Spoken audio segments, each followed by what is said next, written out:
Welcome back. So, this particular mini lecture looks at American life from the late 1800s, so 1890s or so, into about the first decade of the 1900s.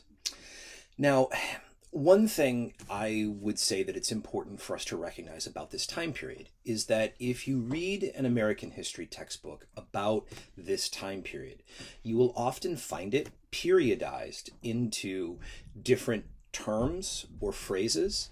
The goal of that often is for educators to get students to see how there are historical through lines in periods of time. However, in doing so, it can in some ways have us think that those were maybe the only things going on during those times, while that might not be the case.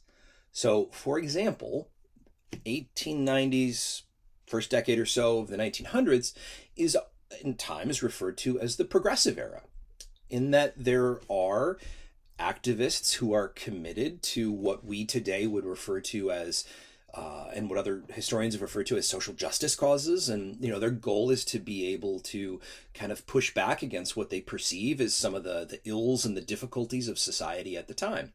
Now, do they do that? Yes. Is there legislation that is achieved for that in some cases? Yes. Are there progressive resources and institutions at that time? Sure, absolutely. However, it's also a time period that is referred to as the Gilded Age. It is a time period of great wealth, but it's also a time period of what we today would refer to as extreme income inequality. It's also a time period of horrific racial violence, especially against African Americans in communities around the country. It is a time period of urbanization. There's a lot going on in America in the 1890s and the first decades of the 1900s. So, in no sort of particular order here, I want to mention a few of these in order for us to see, again, it's a complex time with a lot going on. And if someone had been living at that time and had been around for a while, it would have been tough to see all of these changes and processes and what that was meaning and what effect that was having. So certainly one thing for us to keep our minds on for the 1890s and, that first decade of the 1900s is certainly urbanization. American cities are growing and are transforming in this time period. Cities that had already existed in the decades prior, in some cases, had been established often as nearly walking cities. So you're going to see the role of new transportation forms that are going to transform how these cities are going to look. You're also seeing the rise of an urban planning movement that is going to try to reconstruct cities as spaces for folks to be able to enjoy some of the natural resources that exist within those city environments. But there are also political implications with this kind of planning as well, in that the Paris Commune and the uprising in 1871 had made individuals perhaps hesitant to craft ways and spaces for some communities within a city environment to be able to make use of that city to push back against political authority.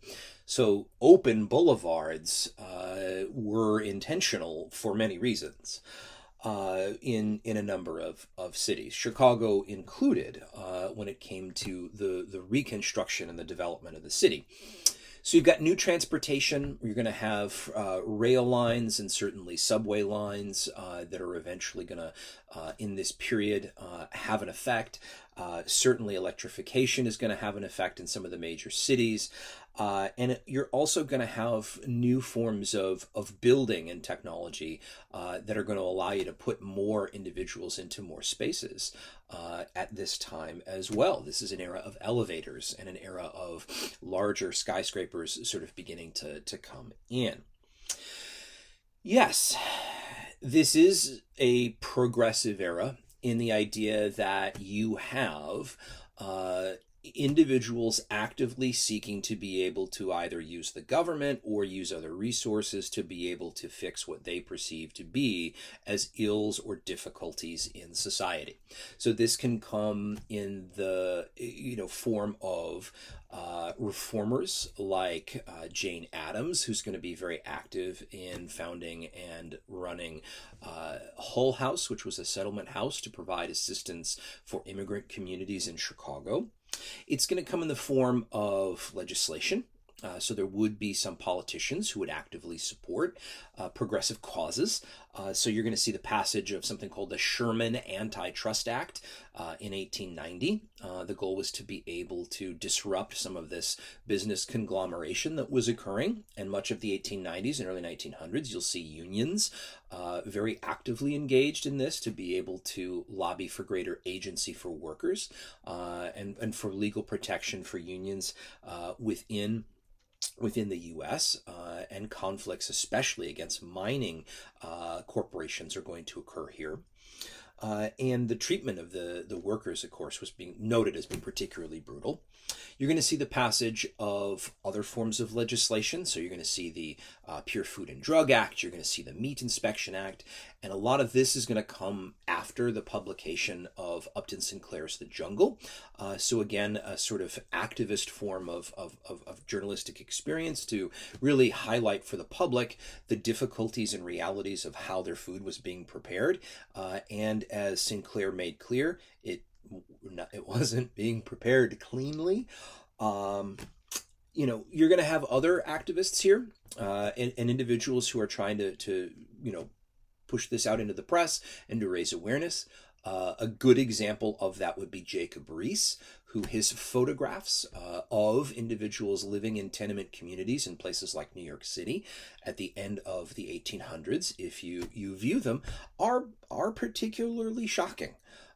They're really, really shocking and heartbreaking that few resources existed to be able to provide assistance for these kinds of individuals. Riis eventually also wrote a work called How the Other Half Lives. And really the idea is, coming back to that statement at the beginning about periodization, that in as much as you have a gilded age where industrialists and leaders like Andrew Carnegie or John D. Rockefeller and others accumulate great wealth, you have that as kind of a veneer on top of society. But for many individuals living in these new urban, growing urbanized spaces, for many of them, they have very little access to resources and great difficulty. Something else to keep in mind about this transformative period is also racial violence. African American communities throughout the U.S. at times would be subject to brutal assaults and difficulty. I'll mention three of these as an example for us. So in Wilmington, North Carolina in 1898, there was an attack against African Americans in that community.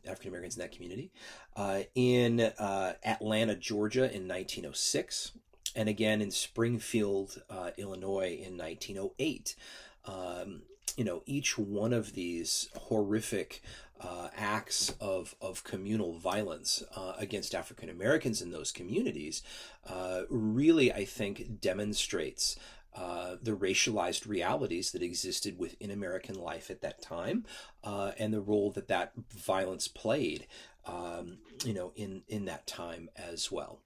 So again, late 1800s, early 1900s is a conflicted time. It's a difficult time. It's a complex time, and it's a time where a lot is happening. So in as much as we might view this on some levels as a time of progressivism, because there are activists and reformers who are looking to highlight and deal with change, you also have outpouring of racial violence against individuals, which is, not okay, which is bad. So you have, kind of both of these going on at the same time.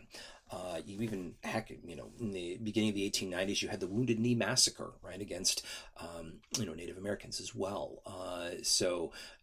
You have a very difficult, again, and complex time period as America is beginning the 20th century. Thank you.